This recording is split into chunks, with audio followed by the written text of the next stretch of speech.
Assalamualaikum warahmatullahi wabarakatuh. Shalom, salam sejahtera buat kita semua. Nama saya Budiwan Clementino Opit dari Prodi MSD MA 3A akan menjelaskan mengenai good governance. Pengertian good governance.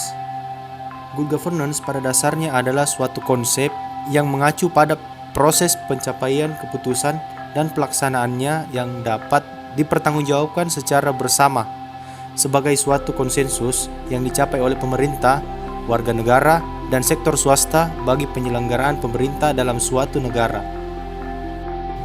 Dalam prakteknya, terdapat 3 komponen penting yang terkait satu sama lain dalam membangun adanya good governance. Yang pertama adalah institusi negara atau states. Komponen pertama ini memiliki peran penting khususnya dalam meletakkan landasan bagi keberadaan pemerataan, keadilan, dan kedamaian, serta membangun lingkungan politik dan hukum yang kondusif bagi pembangunan. Komponen kedua adalah masyarakat madani atau civil society. Komponen yang kedua ini memiliki peran penting dalam membangun landasan bagi adanya kebebasan dan persamaan terhadap kebebasan mengekspresikan diri yang dapat dipertanggungjawabkan. Yang ketiga adalah sektor swasta atau private sector. Keberadaan komponen ketiga ini penting untuk meletakkan landasan bagi pertumbuhan ekonomi dan pembangunan sektor swasta atau private sector. Keberadaan komponen ketiga ini penting untuk meletakkan landasan bagi pertumbuhan ekonomi dan pembangunan sektor swasta. Dapat berperan dalam menciptakan lapangan kerja dan meningkatkan pendapatan, meningkatkan volume produksi dan perdagangan, membangun SDM, dan langkah-langkah penting lainnya secara teoritis. Berikut prinsip-prinsip pemerintahan yang baik. Yang pertama, participation atau partisipasi. Semua pria dan wanita mempunyai suara dalam pengambilan keputusan, baik secara langsung maupun melalui lembaga-lembaga perwakilan sah yang mewakili kepentingan mereka. Partisipasi menyeluruh tersebut dibangun berdasarkan kebebasan berkumpul dan mengungkapkan pendapat serta kapasitas untuk berpartisipasi secara konstruktif. Yang kedua, rule of law. Kerangka hukum harus adil dan diperlakukan tanpa pandang bulu, terutama hukum-hukum yang menyangkut hak asasi manusia. Menurut Santoso, setidaknya konsep rule of law harus memenuhi karakter-karakter, yaitu pertama, supresi hukum, yang kedua, kepastian hukum, ketiga, hukum yang responsif, keempat, penegakan hukum yang konsisten dan non-diskriminatif, dan yang kelima, keberadaan independensi peradilan. Yang ketiga adalah transparansi. Transparansi dibangun atas arus informasi yang bebas. Seluruh proses pemerintahan, lembaga-lembaga, dan informasi perlu dapat diakses oleh pihak-pihak yang berkepentingan, dan informasi harus tersedia memadai agar dapat dimengerti dan dipantau. Yang keempat, responsiveness. Lembaga-lembaga dan seluruh proses pemerintahan harus berusaha melayani semua pihak yang berkepentingan, dalam hal ini yaitu masyarakat. Yang kelima, consensus orientation. Tata pemerintahan yang baik menjembatani kepentingan-kepentingan yang berbeda demi terbangunnya suatu konsensus menyeluruh dalam hal apa yang terbaik bagi kelompok-kelompok masyarakat, dan bila mungkin konsensus dalam hal kebijakan-kebijakan dan prosedur-prosedur. Contohnya melalui forum musyawarah.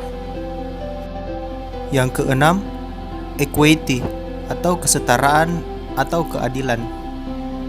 Semua orang, baik itu pria dan wanita, mempunyai kesempatan memperbaiki atau mempertahankan kesejahteraan mereka sendiri. Yang ketujuh, effectiveness atau efisiensi. Proses-proses pemerintahan dan lembaga-lembaga membuahkan hasil sesuai kebutuhan warga masyarakat dan dengan menggunakan sumber-sumber daya yang ada seoptimal mungkin. Yang kedelapan, accountability.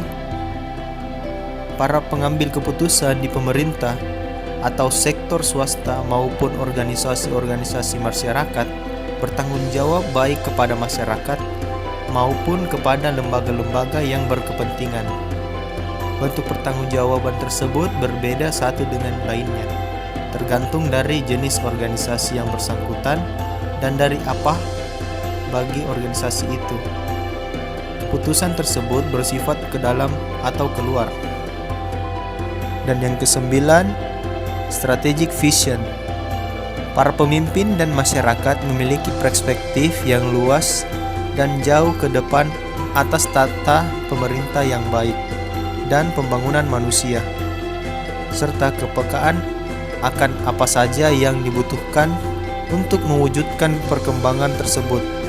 Selain itu, mereka juga harus memiliki pemahaman akan kolektivitas, kesejahteraan, budaya, dan sosial yang menjadi dasar bagi perspektif tersebut.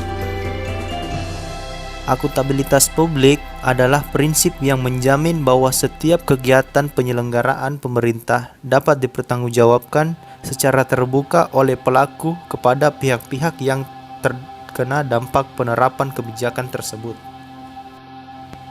Prinsip ini menuntut dua hal, yaitu yang pertama kemampuan menjawab atau answerability, dan yang kedua konsekuensi atau consequences. Guy Pattern menyebutkan ada 3 tipe akuntabilitas, yaitu yang pertama akuntabilitas keuangan, yang kedua akuntabilitas administrasi, dan yang ketiga akuntabilitas kebijakan publik. Menurut Prof. Miriam Budiardjo mendefinisikan akuntabilitas sebagai pertanggungjawaban pihak yang diberi mandat untuk memerintah kepada mereka yang memberi mandat itu. Akuntabilitas bermakna pertanggungjawaban dengan menciptakan pengawasan melalui distribusi kekuasaan pada berbagai lembaga pemerintah, sehingga mengurangi penumpukan kekuasaan, sekaligus menciptakan kondisi saling mengawasi atau yang lebih dikenal dengan check and balance system.